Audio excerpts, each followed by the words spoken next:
Play your perfect combination at Pechanga Resort Casino. Good morning, everyone. I'm Lou Parker in for Frank Buckley this morning. 2 people are dead, several others injured during a stabbing street at a 4th of July party. We have the latest.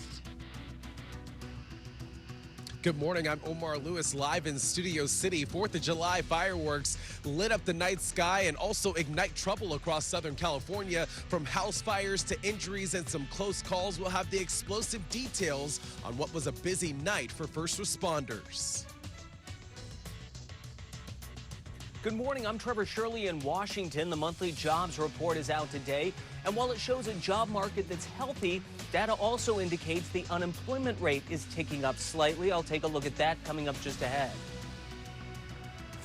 And good morning, I'm Lauren Lister in for Jessica Holmes. We'll show you how Joey Chestnut spent his 4th of July after getting kicked out of the Coney Island hot dog eating competition. And I'm Scott Mance in for entertainment. We got not 1, but 2 in-studio performances. Gustavo Galindo and Ashley Keating. Plus, it's a little more than half over, but I got my top 5 best movies so far of the year. Stay with us.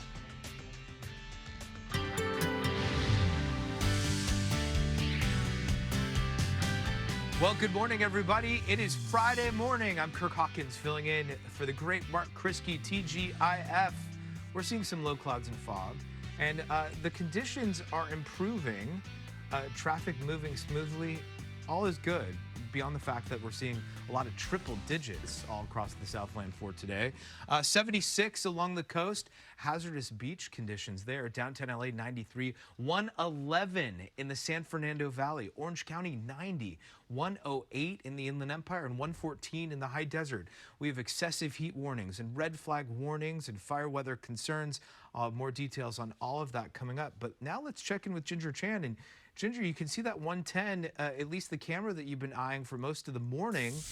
Conditions starting to improve a little bit. I would say so for sure. And, you know, it'll only be really a slow spot later on as some people might be making their way onto that 110 and the 5 freeways, getting over to the Dodger Stadium, excuse me, dropped the article there. And then, of course, over the weekend as well. Now, for us, we want to take you to a spot not terribly far from downtown. 5 freeway heading south, right at Olympic before you get to that 710 split. So we do have reports of the wreck where the driver ended up smashing into the sand barrels. A sand barrel staged in an area called the Gore Point. The purpose is to absorb the shock of a crash, right? They've done exactly that, also known as attenuators. Maybe bouncing off those lanes, scooching over. Sounds like the right lane's blocked, and that's a busy drive already. Moving you to look at the 215 South, right here at Martin Luther King Jr. Boulevard. This type is in lanes. So your ride heading out of the Riverside interchange into the Moval interchange, starting to load up, leaving that same exact spot. That's getting busy as well. But the Riverside interchange, to me, looks like that's a pretty nice one. We're going to watch and keep our eyes on all these things that are going to pop up for your ride on this July 5th, but at least you made it to Friday. We'll keep track of it all. I'll send it back to you, Lou and Lauren.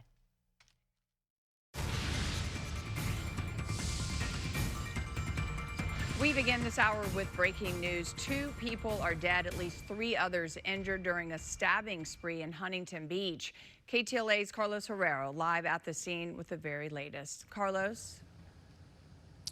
Hi, Lou. Good morning. Now, we want to be very clear with this. We have been having conflicting reports, information from law enforcement agencies in the area. We've now learned that 2 people died at the scene.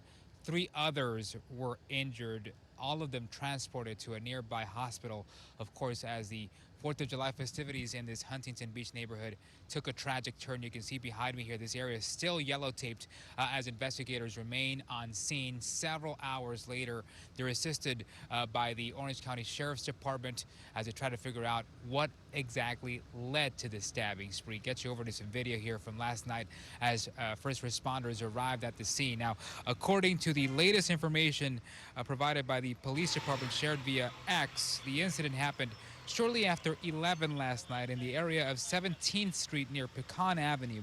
When officers arrived, they found 5 victims who were suffering from significant injuries during a stabbing incident. Details are still being confirmed, but police say 2 of the victims died at the scene. 3 others were rushed to a hospital where they're now recovering and expected to be okay. We're hearing one of them at least had surgery just a short time ago. Police are not releasing many details about the investigation, but witnesses this morning say the violence erupted unexpectedly as a group of people were gathered near the sidewalk watching 4th of July fireworks. They say a man holding a knife got out of a car and started stabbing the victims. This morning, neighbors are shocked and heartbroken to learn this happened. To come here to think you're going to have a good time and end up getting hurt like that is awful. I was just surprised.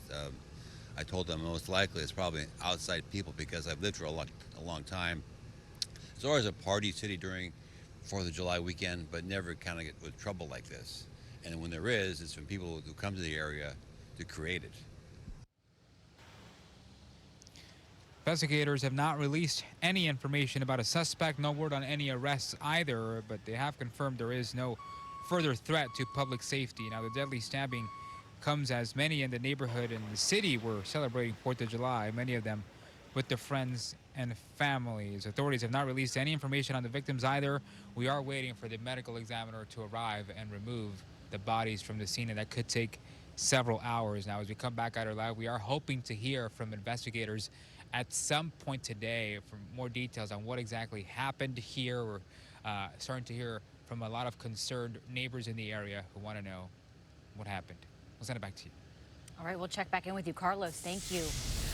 A wrong-way driver caused a chain reaction crash involving 4 vehicles on the 105 freeway overnight. It happened just before 1:30 near the Garfield Avenue exit ramp in the city of Paramount.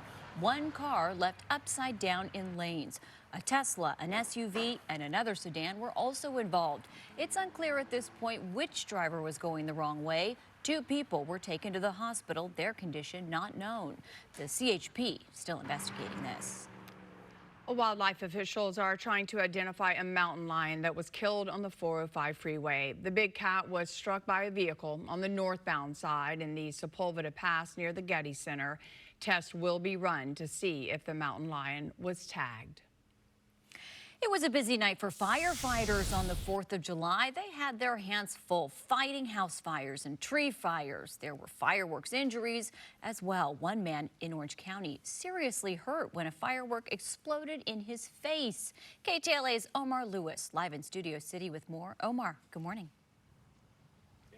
Yeah, good morning, Lauren. Those 4th of July celebrations quickly going from fun to fiery within a matter of minutes, from backyard blazes to accidental explosions. We saw that fireworks quickly set the stage for some dangerous situations to unfold.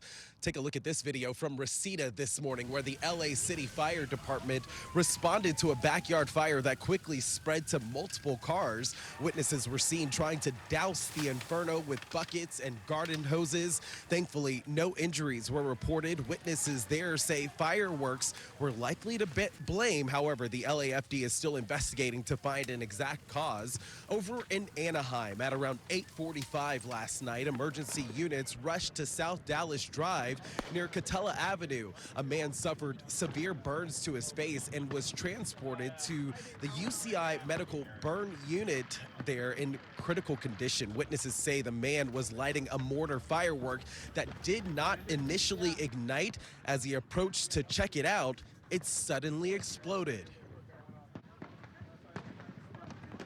The guy was getting ready to light off a bunch of mortars together, tied together, and the one couldn't connect. So what he did was he was going to just light that one off by itself. And when he went to light the one off, it shot up, hit him in the face, and I think it hit him. And then when he fell back, busted his head and put a hole in his head. And Sky 5 was above the celebrations last night, capturing the spectacle and the sparks. In Northridge, fireworks set off a row of cypress trees just before midnight on Paso Robles Avenue. Embers rained down on nearby rooftops, but firefighters, they swiftly got those flames under control, preventing any other homes from any damages and any injuries in that area. Cell phone video also captured a similar fiery scene in Lincoln Heights with the tree ignited igniting from fireworks there. And in Westminster, firefighters responded to a more serious incident where a fire in a one-story home's garage extended to the attic. The firefighters quickly achieving a knockdown there and preventing that blaze from causing more extensive damage as well. Back out here live, we can tell you in the city of Los Angeles, officials warning everyone that fireworks of any kind, they are all considered illegal, and anyone caught possessing or transporting fireworks could face criminal charges. That's the latest for now here live in Studio City this morning. I'm Omar Lewis. We'll send it back to you in the studio. Omar, thank you. All LA County pools are now open. That's as of yesterday. LA County Parks hired nearly 600 lifeguards for the summer to make it happen, along with offering them higher pay. The swimming season at all of LA County's seasonal pools was extended from the typical 10 weeks to 5 months back in June. You can find the hours of pools near you on the LA County Parks website, parks.lacounty.gov. Oh, what a perfect day for it. Oh, yeah, it's going to be pool weather. Right? Right, Kirk? Yeah. Well, when we were talking about record-breaking temperatures yesterday, today expected to be even warmer than that. Wow, okay. I was mentioning how temperatures were 98 degrees in Idlewild, breaking a record of 97 back in 2007. Yeah. Palmdale Airport also broke a record, so congratulations, High Desert. There you go. Way to go. 110 degrees. Whoa. Oh, my gosh. 110. And last time they did that, 1973. Wow. And by the way, I was writing all of this with my mechanical pencil, Compliments of Amber. Very fitting because... And it matches what we're all wearing. Well, it's Mechanical Pencil Day, right? You were telling us. No, totally. She What had else is a it visual today? aids. Kids, this is, we've got many more to share throughout the morning. Kids what? Kids, this is what mechanical pencils look like. And we all had to use these, back when we would walk 2 or 3 miles just in the, one way, in 110 degree heat Uphill on our both way ways. to school. Yeah. Exactly. Not in the snow, but, same idea. Well, happy Friday. Hope you're having a good 5th of July. Ginger has been helping to keep an eye on this camera in particular, and we're finally seeing some clearing conditions.